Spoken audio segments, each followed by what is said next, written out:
Eksklusibo, Kim Chiu inaming nabuntis ni Paolo Avellino.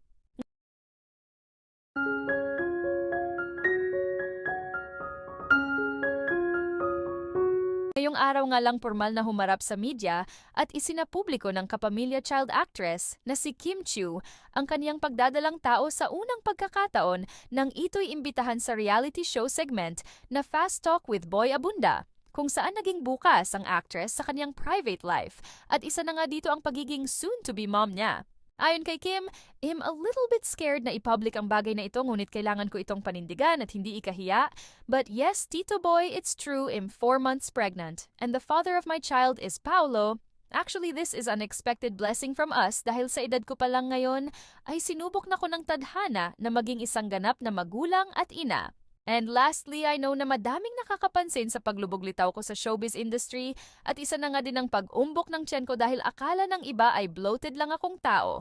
Pero no po, I will clarify to everyone na buntis na po ako at si Paolo ang ama. Ayon pa sa source, bali-balita nga din daw ang biglaang paglipad ni Kim kasama ang kaniyang pamilya at kasama nito si Paolo upang makaiwas sa stress at issue na siyang makakaapekto sa kaniyang maselang pagbubuntis at ayon pa sa pamilya nito na nagpasya na nga daw silang doon nito isilang ang bata. Si Kim Chiu nga ay 36 years old na habang si Paolo Avellino naman ay 38 years old na at 2 years nga ang siyang gap ni Paolo kay Kim. At kasalukuyan nga daw na 1 taon na sila nitong magkasintahan.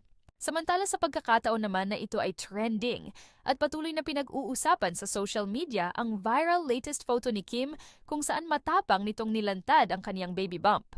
Ngunit sa kabila naman nito ay marami namang fans nito at netizens ang siyang nagbigay ng kanilang reaksyon at binati ang dalaga sa kaniyang pagdadalang tao dahil nasa hustong gulang na naman si Kim.